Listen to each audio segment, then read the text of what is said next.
ꯀꯪꯍꯜꯂꯒꯦꯅ ꯉꯥꯁꯤ ꯂꯩꯔꯦ ꯉꯥꯃꯨꯁꯤ ꯂꯩꯔꯦ ꯑꯌꯥꯏꯕ ꯃꯅꯝ ꯅꯨꯡꯁꯤꯌꯦ ꯁꯤꯁꯦ ꯁꯤ ꯆꯥꯔꯒꯗꯤ ꯈꯔ ꯄꯨꯛ ꯏꯪꯉꯦꯀꯣ ꯔꯦꯕꯤꯠ ꯍꯥꯞꯆꯤꯜꯂ ꯂꯩꯍꯟꯈ꯭ꯔꯦ ꯔꯦꯕꯤꯠꯁꯤ ꯇꯨꯝꯐꯝ ꯇꯥꯔꯦꯅꯦ ꯑꯇꯩꯗꯤ ꯑꯩꯅ ꯄꯠꯀꯗꯕꯒꯗꯤ ꯍꯥꯞꯄꯤꯔꯛꯑꯅꯣ ꯍꯥꯏꯕꯗꯨꯗ ꯄꯠꯄ ꯂꯣꯏꯔꯦ ꯑꯃꯨꯛ ꯀꯠꯂꯨꯔꯒꯦ ꯇꯧꯕꯅꯦ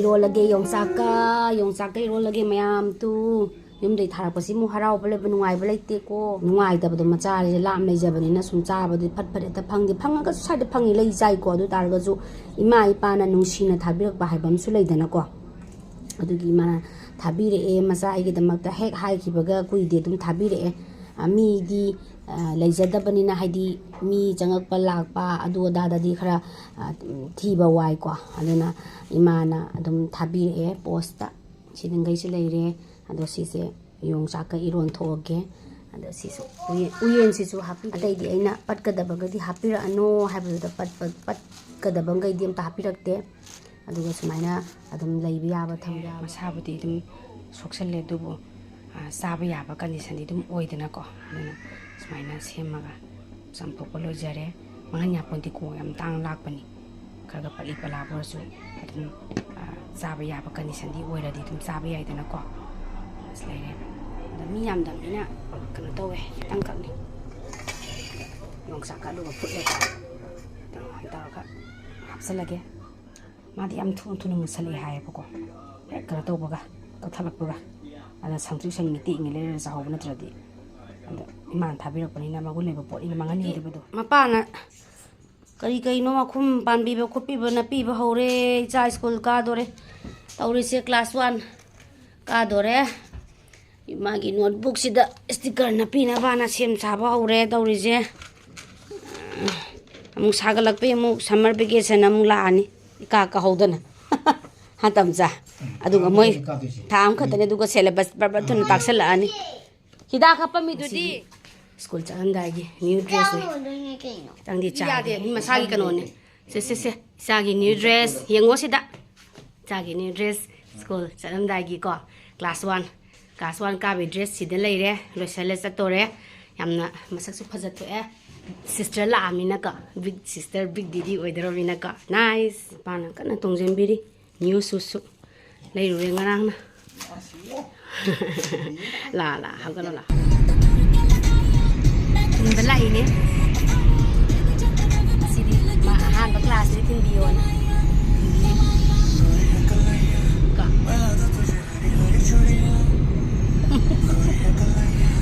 kai ere ki jai class 1 ka bas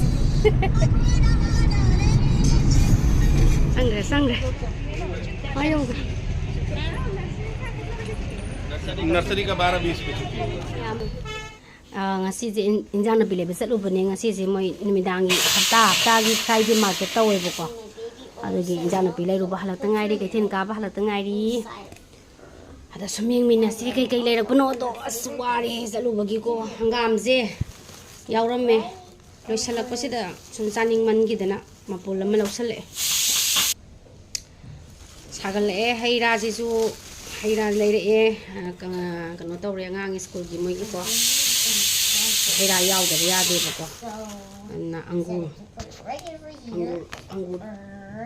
si leire e to aja bana su lore du ko chaum su to angur khara leire e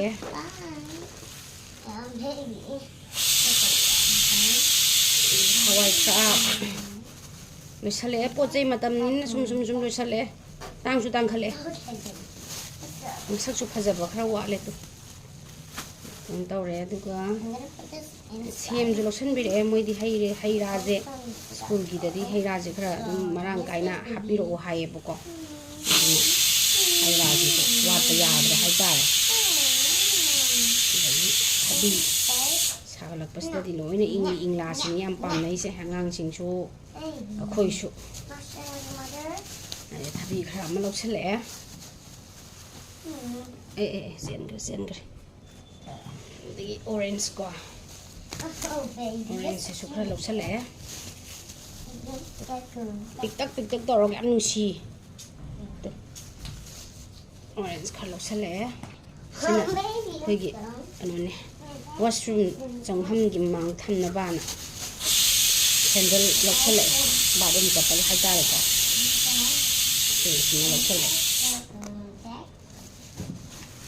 ꯂꯣꯏꯔꯦ ꯑꯇꯩꯗꯤ ꯑꯗꯨꯒ ꯇꯧꯔꯁꯤ ꯁꯤꯁꯨ ꯍꯧꯖꯤꯛ ꯁꯤ ꯃꯇꯝ ꯌꯧꯁꯜꯂꯛꯑꯕꯅꯤ나 ꯁꯤꯁꯨ ꯂꯧꯁꯜꯂꯛꯑꯦ ꯈꯔ ꯈꯔꯕꯨꯖ ꯍꯥꯏꯕꯗꯨꯅꯤ ꯌꯥꯝ ꯃꯅꯝ ꯅꯨꯡꯁꯤꯌꯦ ꯁꯤꯁꯦ ꯁꯤ ꯆꯥꯔꯒꯗꯤ ꯈꯔ ꯄꯨꯛ ꯏꯪꯉꯦꯀꯣ ꯐ꯭ꯔꯤꯖꯇ ꯊꯝꯃꯒꯗꯤ ꯍꯥꯎꯔꯣꯏ ꯑꯝꯇ ꯑꯗꯨꯒꯨꯝꯕ ꯑꯃ ꯂꯧꯔꯛꯑꯦ ꯕ꯭ꯔꯣꯀꯣꯂꯤꯁꯤꯁꯨ ꯍꯟꯗꯛ ꯐꯖꯅ ꯆꯥꯗ꯭ꯔꯦꯅ ꯁꯤꯁꯨ ꯈꯔ ꯂꯧꯁꯜꯂꯦ ꯕ꯭ꯔꯣꯀꯣꯂꯤꯁꯨ ꯂꯧꯁꯜꯂꯛꯑꯦ ꯀꯣꯕꯤ ꯐꯨꯜ ꯑꯃꯒ ꯂꯧꯔꯛꯑꯦ ꯂꯣꯏꯔꯦ ꯉꯁꯤ ꯃꯥꯔꯀꯦꯠ ꯁꯨꯃꯥꯏꯅ ꯆꯠꯂꯨꯔꯦ ꯃꯦꯝ No, baby, I'm right here. Mama, where are you, Mama? Mama? ꯐꯗꯤꯒꯣꯝꯁꯦ ꯍꯧꯖꯤꯛ ꯃꯅꯝ ꯌꯥꯝ ꯅꯨꯡꯁꯤꯌꯦ ꯑꯗꯣ ꯈꯪꯗꯦ ꯇꯥꯡꯈꯠꯂꯛꯇꯣꯔꯦ ꯄꯨꯔꯛꯇ꯭ꯔꯕꯅꯤꯅ ꯇꯥꯡꯈꯠꯂꯛꯑꯅꯤ ꯑꯗꯩ ꯏꯆꯥꯅꯨꯄꯤꯅ ꯑꯥꯗ ꯃꯥꯒꯤ ꯁ꯭ꯀꯨꯜꯒꯤ ꯄꯨꯅꯕ ꯂꯟꯆ ꯕꯣꯛꯁ ꯍꯥꯞꯅꯕ ꯕꯦꯛ ꯑꯃ ꯂꯩꯕꯤꯔꯦ ꯑꯗꯣ ꯑꯁꯤꯁꯤꯃꯒ ꯄꯥꯏꯔ ꯀꯟꯅ ꯁꯥꯟꯅꯕ ꯍꯧꯈ꯭ꯔꯦ ꯃꯥ ꯍꯥꯏꯔꯛꯑꯣ ꯍꯥꯏ ꯐꯖꯅ ꯑꯝꯇ ꯍꯥꯏꯔꯛꯑꯣ Hi. ꯁꯥꯟꯅꯔꯣ ꯑꯁ ꯌꯦꯡꯒꯦ ꯂꯥꯛꯑꯣ ꯁꯤꯗ ꯆꯪꯁꯤꯜꯂꯣ ꯌꯦꯡꯒꯦ ꯂꯥꯛꯑꯣ ꯔꯦꯕꯤꯠꯀ ꯍꯥꯞꯇꯅ ꯂꯣꯏꯈ꯭ꯔꯦ Baby bottle. ꯔꯦꯕꯤꯠ ꯍꯥꯞꯆꯤꯜꯂ ꯂꯩꯍꯟꯈ꯭ꯔꯦꯔꯦꯕꯤꯠꯀꯤ ꯇꯨꯝꯐꯝ ꯇꯥꯔꯦꯅꯦ No, Maddie, lie down ꯑꯣꯀꯗꯥꯏ ꯔꯦꯕꯤꯠꯀꯤ ꯇꯨꯝꯐꯝ ꯔꯦꯕꯤꯠꯀꯤ ꯃꯀꯣꯟ ꯑꯣꯏꯍꯟꯈ꯭ꯔꯕꯣ ꯅꯪꯒꯤ ꯕꯦꯒꯁꯦ Mama, amta tauro. ꯎꯔꯦ ꯅꯥꯏꯁ ꯐꯖꯔꯦ ꯂꯣꯏꯔꯦ ꯁꯨꯃꯥꯏꯅ ꯊꯝꯃꯦ ꯃꯌꯥꯝ ꯐꯖꯗ꯭ꯔꯦ ꯌꯦꯡꯉꯣ ꯑꯩꯗꯤ ꯁꯨꯃꯥꯏꯅ ꯊꯝꯕꯁꯦ ꯌꯥꯝ ꯄꯥꯝꯖꯩꯌꯦꯕꯀꯣ ꯍꯞꯇꯥ ꯑꯃꯒꯤꯅꯦ ꯑꯗꯣ ꯍꯞꯇꯥ ꯑꯃꯒꯤꯅꯦ ꯍꯥꯏꯁꯦ ꯍꯞꯇꯥ ꯑꯃ ꯌꯧꯔꯣꯏꯗꯣꯏꯅꯦ ꯏꯆꯥꯅꯨꯄꯤꯅ ꯆꯥꯕꯗ ꯁ꯭ꯀꯨꯜꯒꯤꯅꯦ ꯂꯩꯔꯤꯅꯦ ꯇꯧꯔꯤꯁꯦ ꯄꯣꯠꯁꯤ ꯌꯥꯝꯃꯟꯈꯤꯗꯅꯅꯦ ꯁꯨꯃꯥꯏꯅ ꯑꯩꯅ ꯐꯧꯗꯣꯛꯑꯦ ꯌꯣꯡꯆꯥꯛꯁꯦ ꯈꯔ ꯌꯥꯝꯃꯦꯕꯀꯣ ꯍꯟꯗꯛ ꯃꯃꯥꯅ ꯊꯥꯔꯛꯄꯁꯦ ꯑꯗꯣ ꯁꯨꯃꯥꯏꯅ ꯀꯪꯍꯜꯂꯒꯦꯅ ꯉꯥꯁꯤ ꯂꯩꯔꯦ ꯉꯥꯃꯨꯁꯤ ꯂꯩꯔꯦ ꯑꯌꯥꯏꯕ ꯂꯣꯏꯅ ꯀꯪꯍꯜꯂꯒꯦꯅ ꯁꯦꯝꯃꯝꯕꯅꯦ ꯀꯣ ꯉꯥ ꯃꯈꯥꯗꯁꯨ ꯂꯩꯔꯦ ꯑꯁꯤꯗꯁꯨ ꯀꯪꯍꯜꯂꯒ ꯊꯝꯃꯦ ꯌꯥꯝꯃꯦ ꯍꯟꯗꯛꯇꯤ ꯌꯣꯡꯆꯥꯛꯁꯦ ꯌꯥꯝꯃꯦ ꯐ꯭ꯔꯤꯖꯇꯁꯨ ꯈꯔ ꯑꯃꯨꯛ ꯂꯩꯔꯤ ꯑꯗꯨꯁꯨ ꯈꯔ ꯐꯧꯗꯣꯛꯑꯦ ꯍꯌꯦꯡ ꯃꯔꯨ ꯉꯥꯛꯇ ꯆꯥꯅꯅꯕ ꯌꯨꯝꯗꯒꯤ ꯊꯥꯕꯤꯔꯛꯈꯤꯕ ꯏꯃꯥꯅ ꯌꯣꯡꯆꯥꯛꯇꯣ ꯂꯩꯕꯅꯤꯅ ꯃꯪꯒꯟꯒ ꯑꯗꯒꯤ ꯉꯔꯥꯡ ꯄꯤꯔꯨꯛꯁꯨ ꯐꯪꯉꯦꯕꯀꯣ ꯑꯗ ꯄꯤꯔꯨꯛ ꯀꯥꯡꯁꯨ ꯆꯥꯔꯒꯦꯅ ꯇꯧꯕꯅꯦ ꯀꯨꯏꯔꯦ ꯆꯥꯗꯕ ꯌꯣꯡꯆꯥꯛ ꯌꯥꯎꯔꯤꯉꯩꯁꯤꯗ ꯄꯤꯔꯨꯛ ꯀꯥꯡꯁꯨ ꯑꯝꯇ ꯆꯥꯒꯦꯅ ꯈꯜꯂꯛꯏꯁꯦ ꯀꯨꯏꯔꯦ ꯇꯤꯡꯁꯤꯜꯂꯝꯃꯒꯦ ꯄꯦꯔꯨꯛ ꯀꯥꯡꯁꯨ ꯆꯥꯒꯦ ꯀꯨꯏꯔꯦ ꯆꯥꯗꯕ ꯃꯪꯒꯟꯁꯨ ꯉꯔꯥꯡ ꯂꯩꯔꯛꯄꯅꯤ ꯇꯨ ꯃꯁꯥꯗ ꯁꯣꯛꯆꯟꯕ ꯍꯧꯔꯦ ꯁꯤꯅ ꯀꯣꯝꯄ꯭ꯔꯦꯛꯅꯤ ꯁꯤꯁꯨ ꯑꯃꯨꯛꯇꯪ ꯌꯣꯡꯆꯥꯛꯀ ꯏꯔꯣꯟꯊꯣꯛꯑꯒꯦ ꯑꯗꯒꯤ ꯄꯦꯔꯨꯛꯇꯨ ꯁꯤꯗ ꯂꯩꯖꯔꯦ ꯄꯦꯔꯨꯛꯁꯦ ꯐꯖꯔꯤ ꯈꯔ ꯌꯥꯝ ꯀꯟꯅ ꯁꯣꯛꯄꯗꯤ ꯅꯠꯇꯦꯀꯣ ꯑꯗꯣ ꯁꯤꯁꯤꯃ ꯍꯣꯔꯦꯟ ꯈꯤꯇꯪ ꯑꯃ ꯁꯨꯔꯒꯦ ꯃꯅꯥ ꯃꯄꯥꯟ ꯑꯩꯅ ꯐ꯭ꯔꯤꯖꯇ ꯊꯝꯕꯅꯤ ꯐ꯭ꯔꯤꯖ ꯅꯠꯇ꯭ꯔꯗꯤ ꯍꯧꯖꯤꯛꯇꯤ ꯁꯥꯒꯠꯂꯝꯃꯤꯅ ꯐ꯭ꯔꯤꯖ ꯑꯝꯇ ꯌꯥꯗ꯭ꯔꯦ ꯑꯗꯨꯅ ꯌꯥꯝ ꯀꯟꯅ ꯁꯣꯛꯆꯟꯗ꯭ꯔꯤꯉꯩꯗ ꯆꯥꯝꯊꯣꯛꯈ꯭ꯔꯒꯦ ꯀꯥꯡꯁꯨ ꯑꯗꯣ ꯇꯤꯡꯁꯤꯜꯂꯝꯃꯒꯦ ꯁꯤꯁꯤꯅ ꯑꯃꯨꯛ ꯍꯣꯔꯦꯟꯒꯤ ꯑꯃꯨꯛ ꯏꯔꯣꯟꯕꯒꯤ ꯑꯃꯨꯛ ꯊꯝꯃꯒꯦ ꯇꯤꯡꯁꯤꯜꯂꯝꯃꯒꯦ ꯍꯣꯔꯦꯟ ꯂꯧꯈꯠꯂꯛꯄꯗ ꯑꯗꯨꯝ ꯃꯔꯥ ꯑꯀꯟꯕꯗꯣ ꯑꯗꯨ ꯑꯣꯏꯅ ꯀꯩꯅꯣ ꯇꯧꯕ ꯇꯤꯡꯁꯤꯜꯂ ꯊꯝꯃꯝꯃꯒꯦ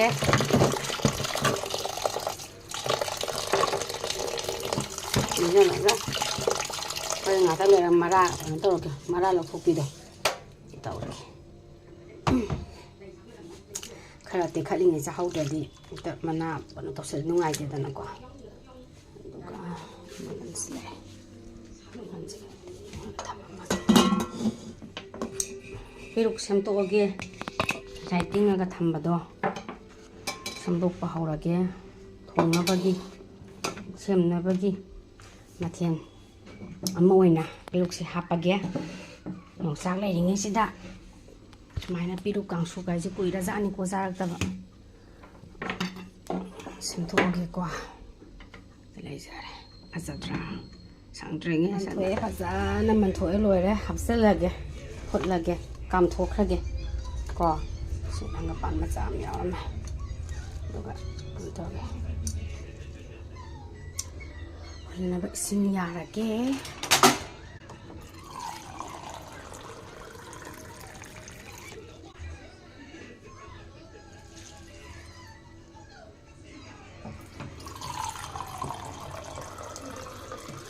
I am half dressed in yard.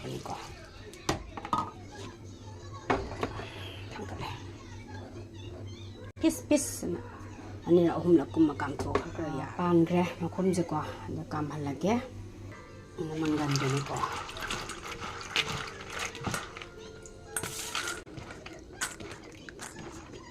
I know what is coming is the book.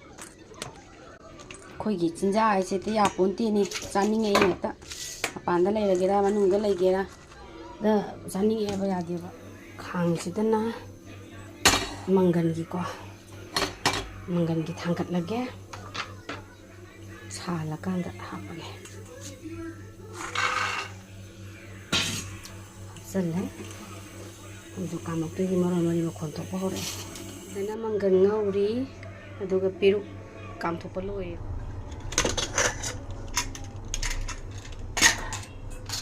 Pirux come below,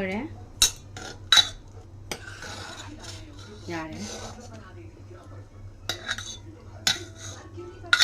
Piru kang susado re.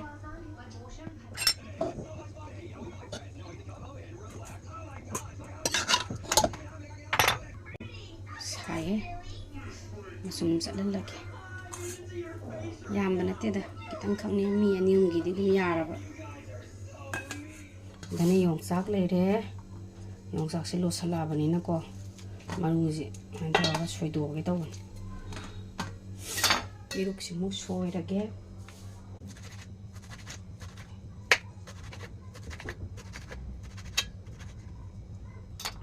Mangan si ko loire. Mangan si suna ba tawrage ko.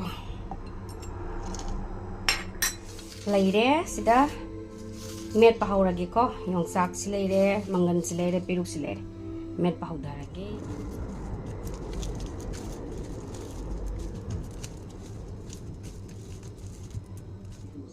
Loire ko hapage suaina to thok sare tu morok ka hapaga ko morok si am ti sa da bani ana hapoge morok am sa ba ngamde ba ko